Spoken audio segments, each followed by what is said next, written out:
응급처치입니다. 응급처치를 우리가 왜 배워야 되느냐? 물론 전문가가 아니니까 응급처치를 하는 데 있어서 한계가 있죠. 그래도 원래는 이제 여러 가지 우리가 소방에 관한 교육 훈련을 받으면서 직접 한번 해보는 게 가장 좋지만 그래도 기본적인 어떤 상식은 좀 갖고 업무에 좀 들어가면 좋지 않을까라는 의도에서 응급처치에 관한 간단한 어떤 개괄적인 내용만 들어있다. 저희가 이렇게 응급구조사라든가 소방관분들처럼 구급대원분들처럼 그렇게 잘할 수는 없겠죠. 그런데 그래도 좀 뭔가 더 발전을 시키기 위해서 기초적인 내용을 아셔야 되니까 그런 식으로 접근하는 거다라고 생각하시면 될 것 같습니다.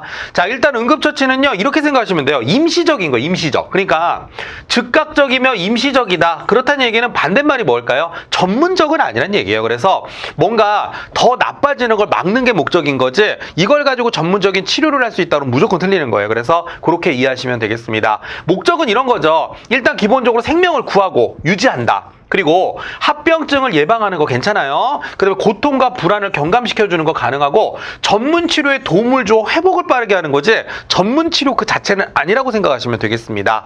자, 전문 치료 할 수가 없죠. 저희가 의대를 나온 것도 아니고 응급구조사 자격증이 있는 것도 아니잖아요. 그죠? 자, 응급처치의 목적으로 볼 수 없는 게 뭐냐? 생명을 구하거나 고통 불안을 경감시키거나 합병증 예방은 가능하지만 전문 치료가 아니라는 거죠. 그래서 답은 2번을 체크해 주시면 되겠습니다. 전문 치료를 우리가 할 수 있는 건 아니에요. 2번이고요. 자, 응급처치의 중요성은 뭐냐? 일단은 긴급한 환자의 생명을 유지시켜 주는 거 또 나오죠. 고통 경감 좋은 겁니다. 그리고 응급처치로 해서 치료 기간을 단축할 수도 있죠. 그런 거 있잖아요. 무슨 가래로 호미로 막을 걸 가래로 막는다 이런 거 있잖아요. 호미로 막는 정도만 하는 거 우리가 이제 응급처치의 중요성이 되는 거고요. 그리고 이제 그러다 보니까 이제 현장 처치가 원활하게 되면 의료비 절감의 효과가 있을 수도 있죠. 그러니까 이것도 비슷한 것 같아요. 그죠? 그래서 그런 내용 한번 우리가 이해를 좀 해보시면 되겠습니다. 자, 그 다음 내용 갈게요. 자, 그러면서 이제 우리가 응급처치의 기본 사항에 관한 건데 가장 중요한 게 일단 기도 확보입니다. 에어웨이라 그래서 기도가 확보가 되지 않으면 우리 몸은요, 심장도 그렇고 뇌도 그렇고 산소 공급이 한 4에서 6분 정도가 이상 안 되잖아요. 그러면 이게 그러니까 괴사 상태에 빠져서 좀 위험해집니다. 그 얘기를 하는 거죠. 자, 환자의 입이나 구강 내에 이물질이 있는 경우에 일단은 이걸 손으로 넣어서 빼시면 안 돼요. 구강 내에 이물질이 있으면 기침을 유도하는 방식을 써야 됩니다. 애기들 걸렸다 그러면 누가 손가락으로 뺍니까? 등을 두드려 가지고 토해낼 수 있게끔 하잖아요. 아니면 기침을 유도하는 거 그게 좋다는 얘기입니다. 기침을 할 수 없을 경우에 이제 아까 등을 두드리는 게 비슷한 게 이제 하임리히법이라는 게 있죠. 흉부압박법이라 그래서 뒤에 가가지고 이렇게 백허그 한 다음에 퉁퉁 쳐가지고 토해내게 하는 방식 있죠. 아마 TV나 이런 데서 좀 보신 적 있으실 거예요. 그래서 하임리히법을 실시하는 거 있죠.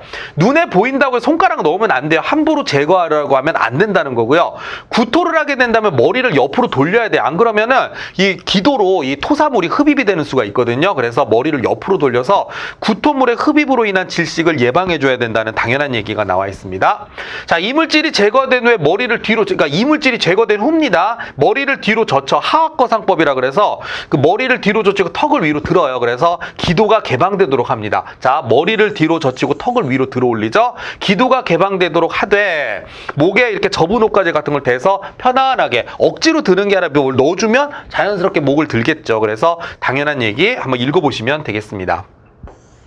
자, 지혈 처리에 관한 거죠. 자, 사람의 체내에는 체중에 성인은 7%, 소아의 경우는 8, 9% 정도가 혈액이라고 합니다. 그래서 만약에 출혈이 심하게 된다면 쇼크 상태가 될 수도 있다는 거죠. 일반적으로 개인당 혈액량입니다. 체중이 아니라 혈액량의 15에서 20% 정도 출혈이 되면 생명 위험해지고 30% 출혈 시 생명을 잃게 된다. 그러니까 15에서 20% 사이로 들어가면 위독, 그 다음에 30으로 넘어가면 사망, 이런 식으로 된다라고 하는 거 읽어보시면 되겠습니다. 상처 보호. 상처를 왜 보호해야 되냐면요, 이 피부도 일종의 보호막 역할을 하거든요. 피부가 열려버리는 순간에 몸 내부로 세균이 다이렉트로 들어올 수가 있는 거예요. 그래서 자, 심한 상처로 출혈된 손상 부위에 대해서 소독거즈로 드레싱을 한다고 그러죠. 요즘에 소독거즈 많이 팔죠. 그래서 약국에서 그런 걸로 딱 덮어주는 방식입니다. 응급처치하고 드레싱을 하되 한 번 사용한 거즈로 또 닦으면 안 돼요. 당연히 그렇습니다. 그래서 당연한 얘기들 나왔으니까 읽어보시면 되겠습니다. 자, 기도 확보에 대한 내용으로 옳지 않은 거 골라라 그랬어요. 옳지 않은 거예요. 구강 내 이물질이 있으면 이물질이 빠져나올 수 있도록 기침을 유도하는 방법, 하임리히법 다 좋습니다. 근데 눈에 보이는 이물질 손으로 재빨리건 이런 표현 쓰면 안 되죠? 재빨리건 뭐건 간에 안 돼요. 이거는 그냥 인위적으로 빼내는 건 안 됩니다. 그래서 답은 3번이 되는 거고요. 4번, 그렇죠? 머리를 옆으로 돌려 구토물 흡입을 막아줘야 되기 때문에 옳지 않은 거 3번을 체크해 주시면 되겠습니다. 자, 그 다음에 이제 응급처치의 일반 원칙입니다. 자, 일반 원칙인데 이게 되게 중요합니다. 이거 정말 중요하죠. 구조자는 자신의 안전을 최우선하는 거예요. 이거 시험 문제 내기 되게 좋은 게 뭐라고 내냐면요.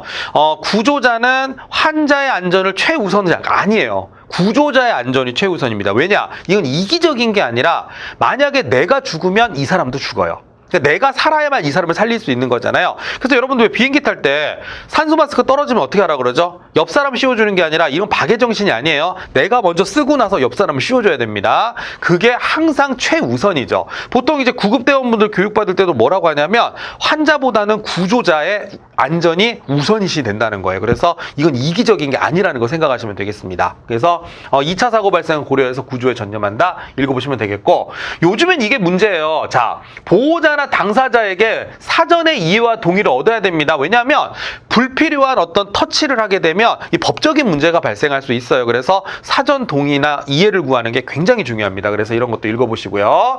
그러니까 뭐 동의를 받아야 돼요. 환자분 제가 뭐 이런 걸 해야 되는데 뭐 괜찮으시겠습니까? 라고 이런 식으로 동의를 받아야 되는 거죠. 그 다음에 침착하게, 그렇죠. 침착하게 해야 되는 거고, 막 업고 옛날 같은 막 업고 뛰고 이런 거였는데 안 돼요. 불필요한 환자 이동을 금해야 됩니다. 읽어보시면 되겠습니다. 그리고 응급처치와 동시에 응급구조를 요청한다. 여러분들이 딱 처치에 들어가기 전에 누구 한 명을 딱 찍어요. 검은 옷 입으신 분 119에 전화 좀 해주세요. 이런 식으로 탁 찍어야 돼요. 누가 좀 해주세요. 그러면 아무도 안 할 수가 있어요. 그래서 딱 찍어서 모자 쓰신 분 이런 식으로 딱 찍어서 얘기하면 깜짝 놀라겠지만 보통은 그분들이 신고 전화를 해줍니다. 뭐 어려운 일 아니니까요. 그래서 그렇게 읽어보시면 되겠고, 의식이 있으면 대화를 하는 거고 의식이 없으면 기도 개방 후에 똑바로 눕힌 상태에서 환자 상태를 확인합니다. 그래서 이런 거 한번 읽어보시면 되겠습니다. 자, 응급처치의 일반 원칙에 관한 거 옳지 않은 거 골라라 그랬습니다. 성희롱과 같은 문제 발생에 대비하여 사전에 이해와 동의를 얻는다. 좋은 내용이고요. 침착하게 좋은 내용이고요. 응급처치와 동시에 좋은 내용입니다. 자, 그러나 환자의 안전을 최우선한다. 이거 아니라니까요. 이게 이기적인 게 아니라 구조자, 내가 살아야 이 사람도 살릴 수 있는 거죠. 예, 그래서 옳지 않은 거 4번. 뭐 제가 말씀드린 그대로 시험 문제 나왔으니까요. 여러분들 참고를 해주시면 될 것 같습니다. 어렵지 않죠? 네. 자, 이제 구체적인 응급처치 요령에 대해서 한번 살펴보도록 하겠습니다. 응급처치 요령 첫 번째 출혈이 나왔죠. 출혈이 뭔지 아실 거예요. 피가 막 흘러나오는 걸 출혈이라고 하고요. 출혈은 외출혈과 내출혈이 있습니다. 우리 눈에 보이는 거는 외출혈이고 내부 장기에서 출혈이 나는 걸 이제 내출혈이라고 하죠. 그런데 혈액 총량은 자, 여기 또 나옵니다. 체중의 약 8%, 아까 뭐 좀 7% 뭐 이렇게 나왔는데 그 뭐 별로 중요하진 않습니다. 그래서 약 8% 정도를 차지한다라고 하는 거가 있고요. 성인의 경우에는 약 4에서 6리터 정도다라고 되어 있습니다. 그래서 그런 것들 한번 읽어보시면 되겠습니다. 8% 맞죠? 참 체중의 8% 저기 그런 내용 읽어보시면 되겠고요.